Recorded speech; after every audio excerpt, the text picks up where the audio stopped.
Hi friends, welcome to my channel. तो जैसा कि आपको पता है हम प्रयोगशाला परिचारक का प्रिपरेशन कर रहे हैं। तो प्रयोगशाला परिचारक के लिए आज का जो हमारा वीडियो है वो जीव विज्ञान के ऊपर है, यानी कि बायोलॉजी का ये क्लास है। बायोलॉजी का ये 10वां क्लास है, जिसमें आज हम डिस्कस करेंगे वो है जैविक क्रियाएं, जिसके अंतर्गत प्रजनन, वृद्धि और परिवर्धन के बारे में आज हम डिस्कस करने वाले हैं। इससे रिलेटेड जितने भी क्वेश्चन हैं वो हम सॉल्व करेंगे। यदि आप प्रयोगशाला परिचारक के सिलेबस को देखे होंगे तो आपको जैविक क्रियाएं वहाँ पे एक टॉपिक मिल जाएगा। एक्चुअली हम प्रयोगशाला परिचारक के सिलेबस के अकॉर्डिंग चल रहे हैं। तो आज का जो हमारा टॉपिक है वो जैविक क्रियाएं हैं, जो कि बहुत इंपॉर्टेंट होने वाला है। यदि आप प्रयोगशाला परिचारक के अलावा पीएससी में आप किसी भी एग्जाम की तैयारी कर रहे हैं और आपके सिलेबस में यदि साइंस का एक सब्जेक्ट है तो ये वीडियो आपके लिए बहुत इंपॉर्टेंट होने वाला है। तो चलिए बिना किसी देरी के आज का जो हमारा बेहतरीन सेशन है वो स्टार्ट करते हैं। हमारा पहला क्वेश्चन दिया गया है, कैस्कोग्राफ किसके द्वारा बनाया गया है। कैस्कोग्राफ की बात हो रही है, किसके द्वारा बनाया गया? जेसी बोस, एस.एन. साहनी, बिरबल साहनी या उपरोक्त में से कोई नहीं। तो जो कैस्कोग्राफ है वो जेसी बोस के द्वारा बनाया गया है। ऑप्शन ए इसका करेक्ट आंसर होगा। आगे बढ़ते हैं। नेक्स्ट क्वेश्चन हमें दिया गया है, पान में प्रयुक्त कत्था अथवा कटाचू निम्न में से किस पौधे या वृक्ष से उत्पादित होता है। जो पान में प्रयुक्त होने वाला कत्था है अथवा कटाचू है, इसमें से कौन से पौधे या वृक्ष के द्वारा प्राप्त किया जाता है, ये आपको बताना है। आंसर कमेंट करते जाइएगा जिससे आपको भी आंसर याद हो। और यदि आपको इसका पीडीएफ चाहिए तो पीडीएफ के लिए टेलीग्राम ग्रुप ज्वाइन कर लीजिए, लिंक आपको डिस्क्रिप्शन में मिल जाएगा। वहां आपको सारे पीडीएफ फ्री ऑफ कॉस्ट मिल जाएंगे। पीडीएफ के लिए कोई भी चार्ज आपको देना नहीं पड़ेगा। तो इस क्वेश्चन का क्या आंसर होगा? पान में प्रयुक्त जो कत्था है वो कौन से पौधे या कौन सा वृक्ष के द्वारा उत्पादित होता है? तो वो है खैर वृक्ष। ऑप्शन डी इसका करेक्ट आंसर होगा। आगे बढ़ते हैं। नेक्स्ट क्वेश्चन हमें दिया गया है, मृदा जल का कौन सा रूप प्रायः पौधों को प्राप्त होता है। मृदा जल का कौन सा रूप प्रायः पौधों को प्राप्त होता है?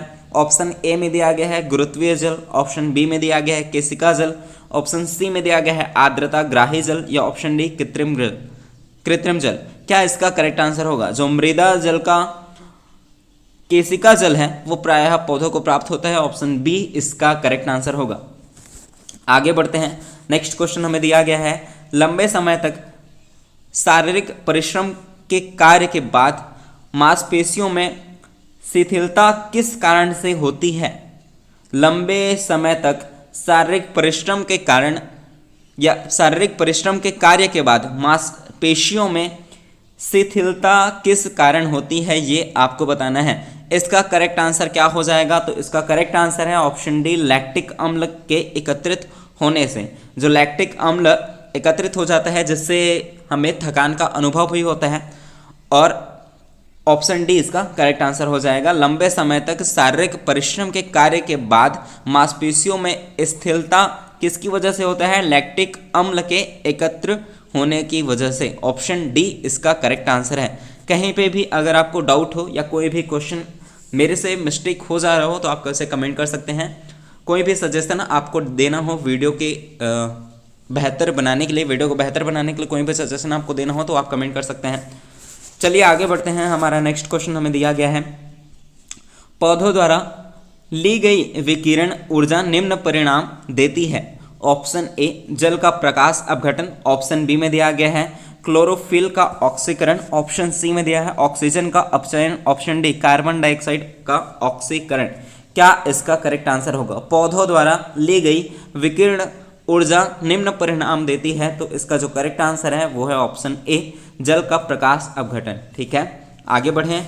नेक्स्ट क्वेश्चन हमें दिया गया है, द्विनिषेचन द्वारा बनता है। द्विनिषेचन द्वारा क्या बनता है? तो द्विनिषेचन द्वारा बनता है बीज। ऑप्शन जो सी है वो करेक्ट आंसर होगा। आगे बढ़ते हैं। हमें नेक्स्ट क्वेश्चन दिया गया है। क्वेश्चन क्या दिया गया है, द्विनिषेचन में भाग लेने वाले केंद्रकों की संख्या कितनी होती है। द्विनिषेचन में भाग लेने वाले केंद्रकों की संख्या कितनी होती है? तो केंद्रकों की संख्या होती है 5। ऑप्शन जो डी है वो करेक्ट आंसर होगा।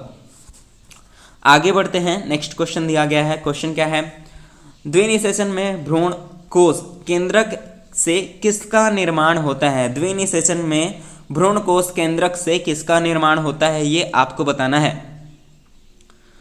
ऑप्शन ए युग्मनज, ऑप्शन बी में दिया गया है भ्रूणकोश, ऑप्शन सी में दिया गया है भ्रूणपोष, ऑप्शन डी में दिया गया है इनमें से कोई नहीं। तो इसका क्या करेक्ट आंसर होगा?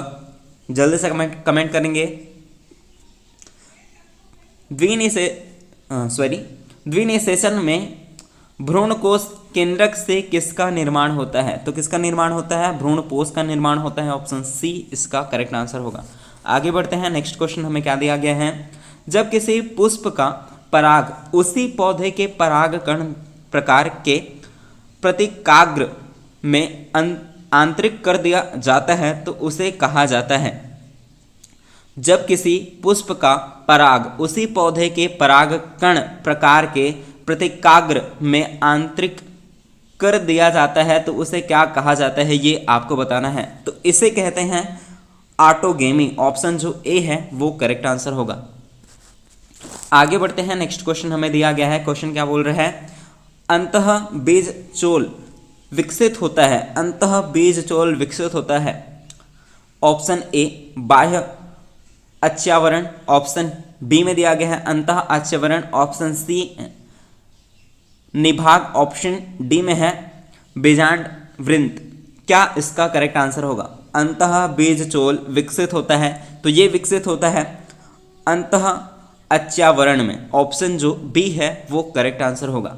आगे बढ़ते हैं। नेक्स्ट क्वेश्चन हमें दिया गया है जीन विनिमय किस अवस्था में होता है? जीन विनिमय किस अवस्था में होता है ये आपको बताना है।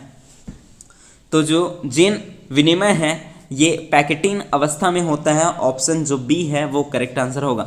आगे बढ़ते हैं। नेक्स्ट क्वेश्चन दिया गया है सबसे बड़े आकार का नर युग्मक पाया जाता है।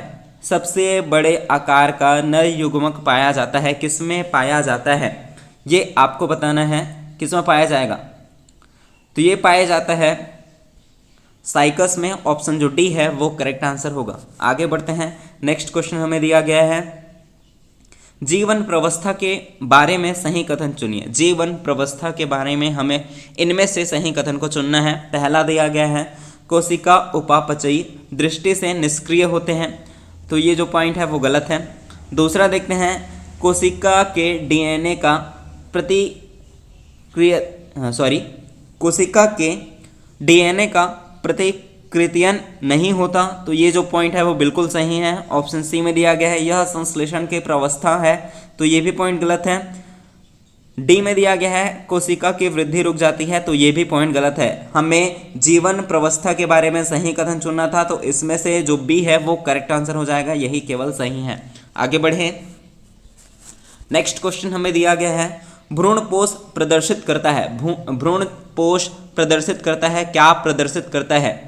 क्या ये गुरु बीजाणु को प्रदर्शित करता है, गुरु युग्मक को प्रदर्शित करता है, गुरु बीजाणु पूर्ण को प्रदर्शित करता है, या मादा युग्म को भेदित को प्रदर्शित करता है? किसको प्रदर्शित करता है? भ्रूणपोष। तो ये जो प्रदर्शित करता है ये गुरु युग्मक को प्रदर्शित करता है। ऑप्शन जो बी है वो करेक्ट आंसर हो जाएगा।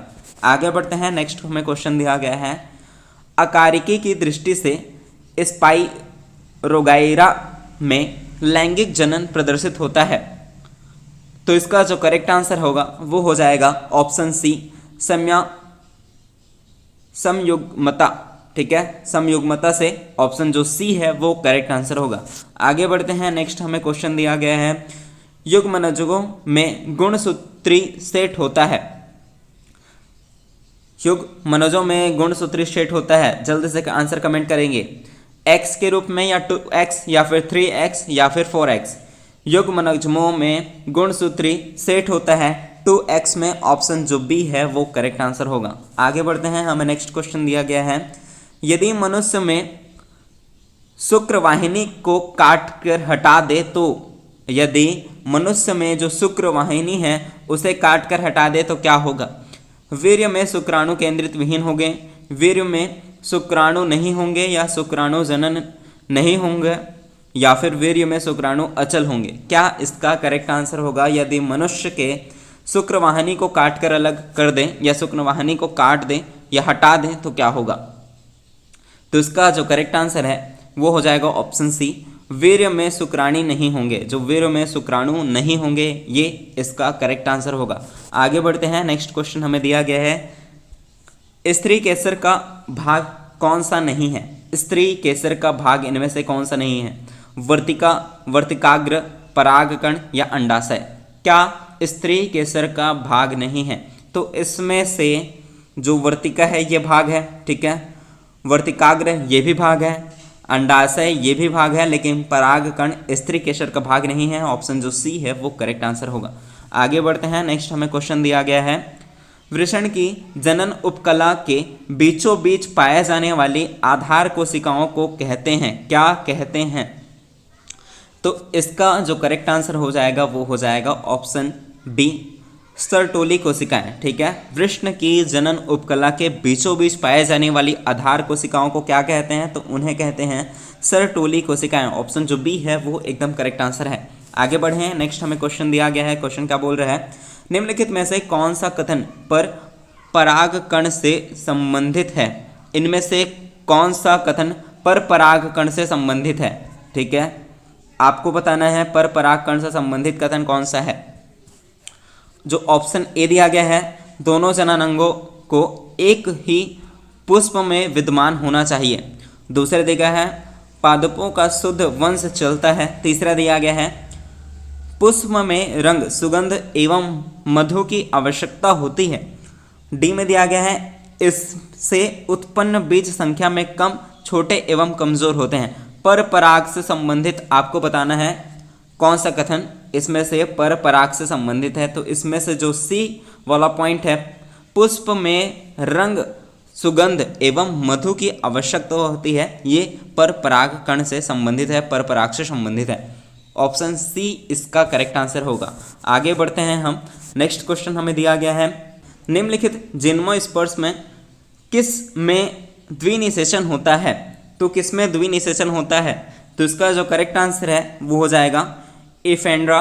ऑप्शन बी करेक्ट आंसर है। आगे बढ़ते हैं। नेक्स्ट हमें क्वेश्चन दिया गया है, सिफिलिस रोग किससे होता है? जो सिफिलिस रोग है इसका कारण क्या है? विषाणु, जीवाणु, कीट या जल? सिफिलिस रोग किसकी वजह से होता है? तो ये होता है जीवाणु की वजह से। ऑप्शन जो बी है वो करेक्ट आंसर होगा। आगे बढ़ते हैं। हमें नेक्स्ट क्वेश्चन दिया गया है, ग्राफ्टिंग एक बीजपत्रियों में संभव नहीं होता, क्योंकि इनमें जो ग्राफ्टिंग एक बीजपत्रों में संभव नहीं होता, इसका कारण क्या है? क्योंकि इसमें एघा का अभाव होता है। जो ऑप्शन डी है वो करेक्ट आंसर होगा। आगे बढ़ते हैं। नेक्स्ट क्वेश्चन हमें दिया गया है, कायिक कोशिकाएं किसके द्वारा विभाजित होता है? कायिक कोशिकाएं किसके द्वारा विभाजित होता है? ऑप्शन ए मुकुलन द्वारा, ऑप्शन बी दिया गया है अर्धसूत्री विभाजन द्वारा, ऑप्शन सी में दिया गया है सूत्री विभाजन द्वारा, ऑप्शन डी इनमें से कोई नहीं।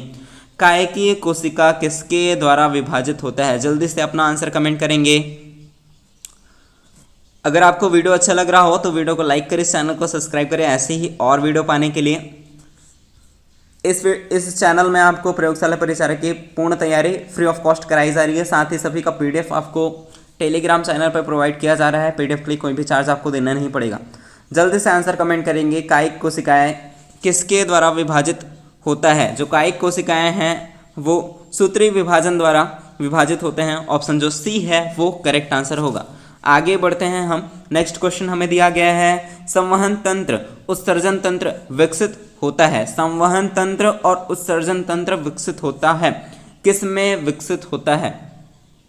तो ये होता है ऑप्शन बी मेसोडर्म में। ऑप्शन जो बी है वो करेक्ट आंसर होगा। आगे बढ़ें। नेक्स्ट हमें क्वेश्चन दिया गया है, स्तनियों में अंडोत्सर्ग प्रक्रिया में क्या होता है? तो स्तनियों में अंडोत्सर्ग प्रक्रिया में होता है क्या?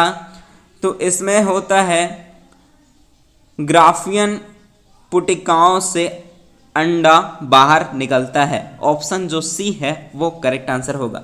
आगे बढ़ते हैं। नेक्स्ट हमें क्वेश्चन दिया गया है, शुक्राणु के शीर्ष में होता है, क्या होता है शुक्राणु के शीर्ष में? तो शुक्राणु के शीर्ष में होता है केंद्रक। ऑप्शन जो ए है वो करेक्ट आंसर होगा। आगे बढ़ें। नेक्स्ट हमें क्वेश्चन दिया गया है, मादा स्तनी में क्लाइटोरिस होता है। मादा स्तनी में क्लाइटोरिस होता है। तो इसका जो करेक्ट आंसर है वो हो जाएगा नर के सेशन की मौलिक रचना के समरूप। ठीक है, नर के शेषन की मौलिक रचना के समरूप मादा स्तनी में क्लाइटोरिस होता है। ऑप्शन जो बी है वो एकदम करेक्ट आंसर होगा। आगे बढ़ते हैं, नेक्स्ट हमें क्वेश्चन दिया गया है, एक बीजपत्री पादपों में कलम लगाना संभव नहीं होता क्योंकि एक बीजपत्रियों की बात हो रही है, इनमें कलम लगाना संभव नहीं होता। क्यों संभव नहीं होता? क्योंकि इसमें संवहन पोल बिखरे होते हैं। ऑप्शन जो बी है वो इसका करेक्ट आंसर होगा। आगे बढ़ते हैं, नेक्स्ट हमें क्वेश्चन दिया गया है, समसूत्री विभाजन की पूर्णावस्था में निम्न में से कौन से विलुप्त हो जाते हैं? समसूत्री विभाजन की बात हो रही है। समसूत्री विभाजन की पूर्णावस्था में निम्न में से कौन विलुप्त हो जाता है? इनमें से कौन विलुप्त हो जाता है समसूत्री विभाजन के पूर्णावस्था में? क्या लवक, केंद्रिका या जीव द्रव्य कला या फिर माइटोकॉन्ड्रिया क्या विलुप्त हो जाती है? तो जो केंद्रिका है वो विलुप्त हो जाती है। ऑप्शन जो बी है वो करेक्ट आंसर होगा। आगे बढ़ते हैं हम, नेक्स्ट हमें क्वेश्चन दिया गया है, शुक्राणु जनन किसके निर्माण की विधि होती है? शुक्राणु जनन किसके निर्माण की विधि होती है? जल्दी से आंसर कमेंट करेंगे। शुक्राणुओं या फिर युग्मकों या फिर अंडों या फिर हड्डियों? तो इसका जो करेक्ट आंसर है, शुक्राणु जनन किसके निर्माण की विधि है? तो युग्मकों के निर्माण की विधि है। ऑप्शन जो बी है वो करेक्ट आंसर है। आगे बढ़ते हैं, हमें नेक्स्ट क्वेश्चन दिया गया है, फल का निर्माण होता है, फल का निर्माण किससे होता है? बीजांड से या फिर अंडाशय से या पेरिकार्प से या फिर वर्तिका से? जो फल होता है उसका जो निर्माण होता है वो होता है अंडाशय से। ऑप्शन जो बी है वो करेक्ट आंसर होगा। आगे बढ़ते हैं, हमें नेक्स्ट क्वेश्चन दिया गया है, अर्धसूत्री विभाजन की किस अवस्था पर युग्मकों का आनुवांशिक संगठन अंततः निर्धारित हो जाता है? क्या इसका करेक्ट आंसर होगा? तो इसका जो करेक्ट आंसर है वो हो जाएगा मध्यावस्था फर्स्ट, ये इसका करेक्ट आंसर है। आगे बढ़ते हैं, नेक्स्ट हमें क्वेश्चन दिया गया है, इनमें से कौन कायांतरण का उत्तम उदाहरण है? कौन सा कायांतरण का उत्तम उदाहरण है? तो इसमें से जो कायांतरण का उत्तम उदाहरण है वो हो जाएगा ऑप्शन सी, छिपकलियों में टूटी पूंछ की पुनराउत्पत्ति। ठीक है, ऑप्शन सी इसका करेक्ट आंसर है। आगे हम बढ़ते हैं, हमें नेक्स्ट क्वेश्चन दिया गया है, कोशिका विभाजन में सबसे सक्रिय प्रवस्था कौन सा है? कोशिका विभाजन में सबसे सक्रिय प्रवस्था कौन सा है? क्या ऑप्शन ए दिया गया है अंतरावस्था, ऑप्शन बी में दिया गया है पूर्णावस्था, ऑप्शन सी मध्यावस्था, ऑप्शन डी में दिया गया है पाश्चावस्था? क्या होगा करेक्ट आंसर? जल्दी से अपना आंसर कमेंट करेंगे। कहीं पे भी डाउट हो तो आप कमेंट कर सकते हैं। नेक्स्ट वीडियो कौन से टॉपिक पर बनाना है इसके बारे में भी आप कमेंट करेंगे। वीडियो आपको कैसा लग रहा है ये भी आप कमेंट करेंगे। साथ ही अपने आंसर्स को क्वेश्चन के अकॉर्डिंग आंसर टाइप करते जाएंगे, कमेंट करते जाएंगे, जिससे आपको भी आंसर्स याद हों। जल्दी से इसका आंसर कमेंट करेंगे। कोशिका विभाजन में सबसे सक्रिय प्रवस्था कौन सा होता है?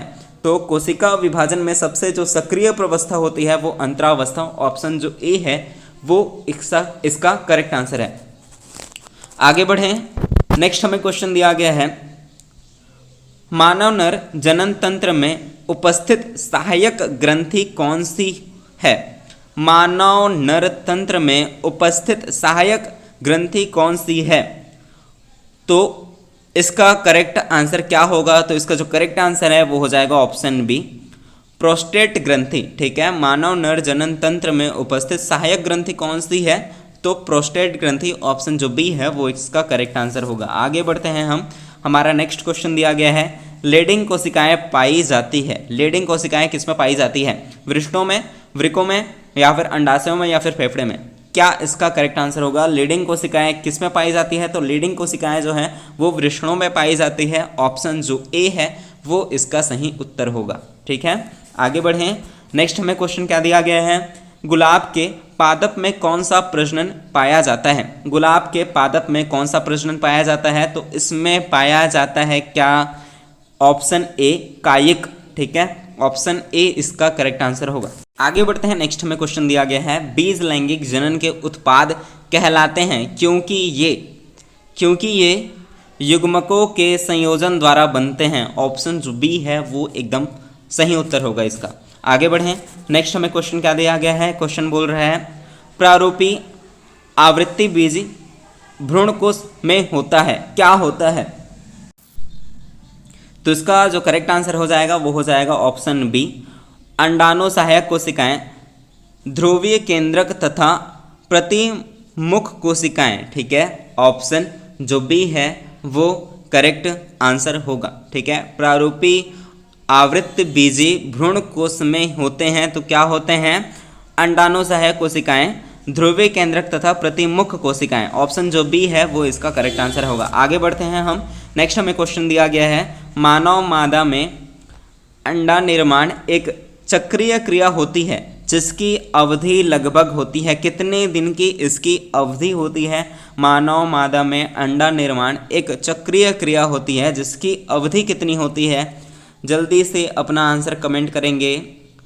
तो इसका जो करेक्ट आंसर हो जाएगा वो हो जाएगा ऑप्शन ए, 28 दिन। ठीक है, आगे बढ़ें। नेक्स्ट हमें क्वेश्चन दिया गया है, मुख्य गर्भनिरोधक पुटिका में कौन सा महत्वपूर्ण हार्मोन है? मुख्य गर्भनिरोधक पुटिका में कौन सा महत्वपूर्ण हार्मोन है इनमें से? Option A thyroxine, option B में दिया गया है एस्ट्रोजन, ऑप्शन सी में दिया गया है प्रोजेस्टेरॉन, या ऑप्शन डी बी और सी दोनों। क्या इसका करेक्ट आंसर होगा? मुख्य गर्भनिरोधक पुटिका का कौन सा महत्वपूर्ण हार्मोन है? तो इसमें से एस्ट्रोजन और प्रोजेस्टेरॉन ये दोनों करेक्ट हैं, इसलिए ऑप्शन जो डी है वो करेक्ट आंसर हो जाएगा, दोनों बी और सी। ठीक है, समझ में आ रहा है सारी चीज़ें? कहीं पे भी डाउट होता हो तो आप कमेंट कर सकते हैं। वीडियो अगर अच्छा लग रहा है तो वीडियो को लाइक करें, इस चैनल को सब्सक्राइब करें, ऐसे और वीडियो पाने के लिए इसे ज़्यादा से ज़्यादा शेयर करें। आगे बढ़ते हैं हम। नेक्स्ट क्वेश्चन हमें दिया गया है, समयुग्मक होते हैं, समयुग्मक होते हैं, इसका जो करेक्ट आंसर हो जाएगा वो हो जाएगा ऑप्शन बी, आकारिकीय रूप में एक जैसे। ठीक है, जो समयुग्मक होते हैं वो आकारिकीय रूप में एक जैसे होते हैं। ठीक है, ऑप्शन जो भी है वो एकदम करेक्ट आंसर होगा। आगे बढ़ते हैं हम। नेक्स्ट क्वेश्चन हमें दिया गया है, द्विनिषेचन में संयोजन किसका होता है? द्विनिषेचन में संयोजन किसका होता है? जल्दी से आंसर कमेंट करेंगे। तो जो द्विनिषेचन में संयोजन होता है वो होता है एक नर युग्मक का अंड तथा दूसरे का दो ध्रुवी के साथ। ठीक है, एक नर युग्मक का अंड के साथ दूसरे का दो ध्रुवीय केंद्रकों के साथ। ठीक है, ऑप्शन जो डी है वो करेक्ट आंसर होगा। आगे बढ़ते हैं। हमारा नेक्स्ट क्वेश्चन हमें दिया गया है, मादा में द्वितीय प्रवस्था प्रारंभ होने की आयु लगभग होती है। द्वितीय प्रवस्था प्रारंभ होने की लगभग आयु कितनी होती है? तो इसमें लगभग आयु है 12 वर्ष, ऑप्शन जो बी है वो करेक्ट आंसर है। ठीक है, आगे बढ़ते हैं हम। नेक्स्ट हमें क्वेश्चन दिया गया है, लैंगिक जनन द्वारा निर्मित संतति अलैंगिक जनन द्वारा उत्पन्न जीव से बहुत अधिक विभिन्नता क्यों दर्शाती है? इसका कारण क्या होगा? तो इसका करेक्ट कारण क्या है? जनकों के युग्मकों के आनुवांशिक संगठन में गुणात्मक भिन्नता होती है। ऑप्शन जो बी है वो इसका करेक्ट आंसर है। आगे हम बढ़ते हैं। हमारा नेक्स्ट क्वेश्चन दिया गया है, मादाओं में रुधिर स्त्राव चक्र की विराम अवस्था समाप्ति की बात हो रही है। ठीक है, मादाओं में रुधिर स्त्राव चक्र की विराम अवस्था को क्या कहते हैं?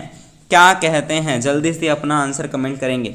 तो इसे कहते हैं ऑप्शन सी, रजो निवृत्ति। ठीक है, ऑप्शन जो सी है वो करेक्ट आंसर होगा। आगे हम बढ़ते हैं। हमारा नेक्स्ट क्वेश्चन दिया गया है, निम्न में से अंड जनन प्रक्रिया के चरण कौन से हैं? इनमें से अंड जनन प्रक्रिया के चरण कौन कौन से हैं ये आपको बताना है।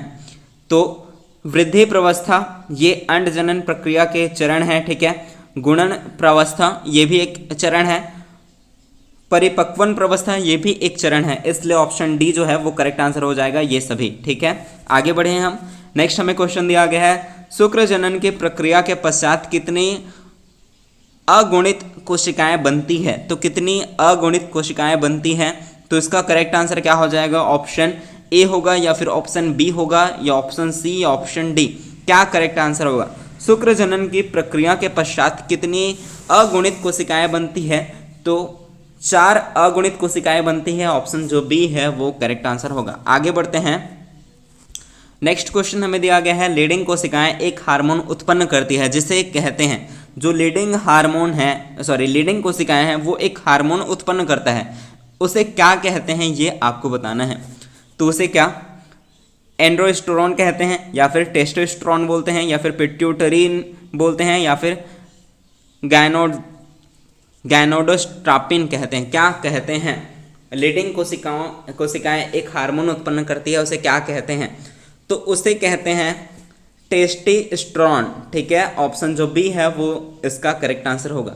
आगे बढ़ते हैं हम। हमारा नेक्स्ट क्वेश्चन दिया गया है, बिना निषेचन एक अंडाशय के फल में विकसित होने को क्या कहते हैं? बिना निषेचन के क्या हो रहा है? अंडाशय है वो फल में विकसित हो रहा है, तो इसे क्या कहते हैं? ऑप्शन ए सिनजेनेसिस, या ऑप्शन बी में दिया गया है पार्थिनोकार्पी, या ऑप्शन सी में दिया गया है एपोस्पोरी, या ऑप्शन डी में है एपोगैमी। इसका आंसर आपको कमेंट में बताना है। आई होप कि आपको वीडियो अच्छा लगा होगा। इसके आगे के पार्ट को हम नेक्स्ट वीडियो में सॉल्व करेंगे। वीडियो ज़्यादा लंबा हो जाए करके मैं इसे 2 पार्ट में डिवाइड कर रहा हूँ। आई होप कि आपको वीडियो अच्छा लगा होगा। अगर आपको वीडियो अच्छा लगा, वीडियो आपके लिए यूजफुल है, तो वीडियो को लाइक करें, चैनल को सब्सक्राइब करें ऐसे ही और वीडियो पाने के लिए। Thank you so much. मिलते हैं हम नेक्स्ट वीडियो में।